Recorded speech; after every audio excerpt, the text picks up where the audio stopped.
अलैहिस्सलाम के पास एक आदमी आकर कहने लगा, अल्लाह के नबी सल्लल्लाहु अलैहि वसल्लम, मेरे पास ना कोई सवारी है, ना कोई खाने की चीज़ मौजूद है, ना कोई पहनने के लिए कपड़ा है। अल्लाह के नबी ने कहा कि सहाबा, इसको सवारी भी दे दी जाए, इसको कपड़ा भी दे दिया जाए। नबी सल्लल्लाहु अलैहि वसल्लम ने फरमाया, वो सहाबा की जमात, कोई है जो मुझे आज खाना दे दे, मैं उसको जन्नत में खाने की ज़मानत देता हूँ। 300 सहाबा में से कोई नहीं उठा। उलमा ये बयान करते हैं कि तंग दस्ती का ये आलम था, किसी के घर में फ़िलहाल खाने को कोई चीज़ नहीं। उन्हीं में से सलमान फारसी रज़ी अल्लाह तआला अन्हु उस बूढ़े आदमी का हाथ पकड़कर चुपके से वहाँ से निकल गए। हज़रत फातिमा ज़हरा रज़ी अल्लाह तआला अन्हा के दरवाजे पे जाके दस्तक दी। कहा कि ओ अल्लाह के नबी अलैहिस्सलातु वस्सलाम की बेटी, ओ अहले बैत, नबी करीम सल्लल्लाहु अलैहि वसल्लम का एक मेहमान आया गया जो कई दिनों से भूखा गया। हमारे पास किसी के पास खाने की कोई चीज़ मौजूद नहीं, अगर तुम्हारे पास कोई खाने की चीज़ हो तो दे दो। कहने लगी, ओ सलमान तू कैसी बात करता है? मेरे 2 बच्चे हसन और हुसैन बाहर खेल रहे हैं, उनके चेहरों को तो देख ले। 3 दिन से ना मैंने खाया गया ना उन्होंने खाया है, कुछ भी नहीं है खाने को। 3 दिन हो गए, 5-5, 7-7 दिन, 10 दिन गुजर जाते थे। हज़रत सलमान फारसी रज़ी अल्लाह तआला अन्हु उस बूढ़े को लेकर वापस चले। कहने लगी, ओ सलमान तू खाली हाथ मत जा, जो अल्लाह के नबी अलैहिस्सलातु वस्सलाम के दरबार में आ जाए, जो नबी करीम सल्लल्लाहु अलैहि वसल्लम का मेहमान बन के आए, मेरी फातिमा की गैरत ये गवारा नहीं करती कि मैं उसे खाली हाथ वापस लौटा दूँ।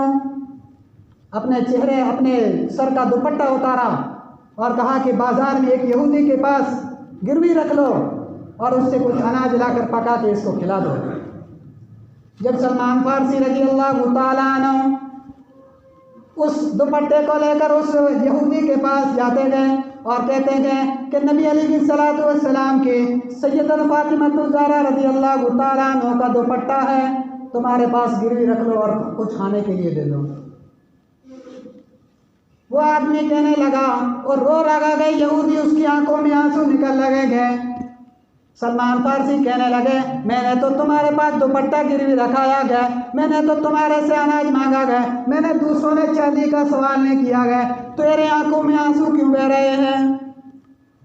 उसने कहा कि ओ सलमान फारसी रज़ी अल्लाह तआला अन्हु, मैं तौरात का मानने वाला हूँ, हज़रत मूसा नबी अलैहिस्सलातु वस्सलाम का मानने वाला हूँ।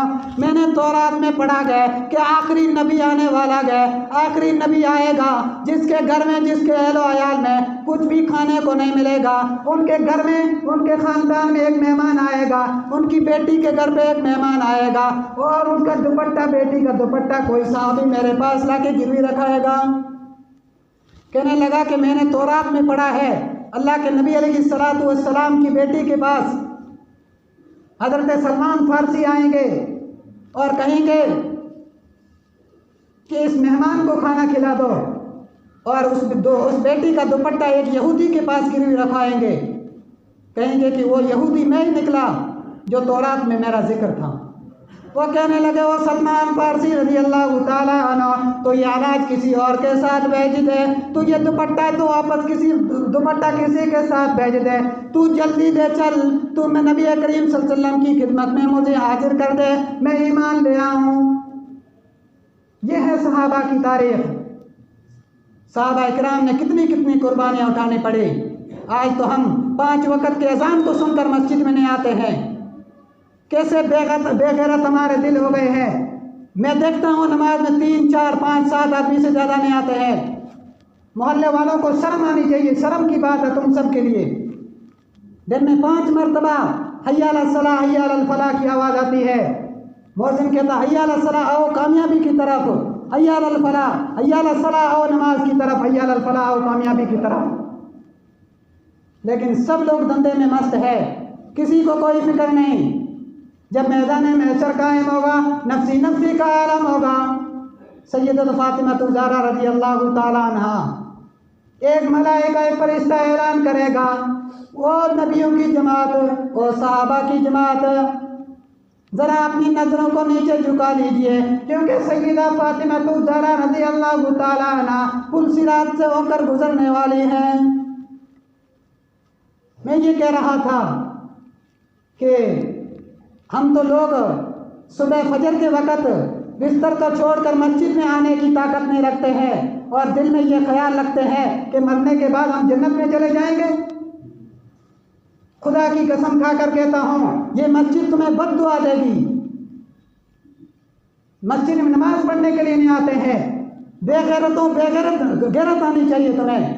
शर्म की बात है तुम्हारे लिए। लॉकडाउन में मैं देखता था कि जुमे के दिन पूरी मस्जिद भर जाती थी। क्या लॉकडाउन में तुम्हारे लिए नमाज फर्ज थी? लॉकडाउन हटते ही क्या तुम्हारे ऊपर नमाज का फरीज़ा हट गया? शर्म की बात है, कुछ सोचो। हाँ, मैंने बात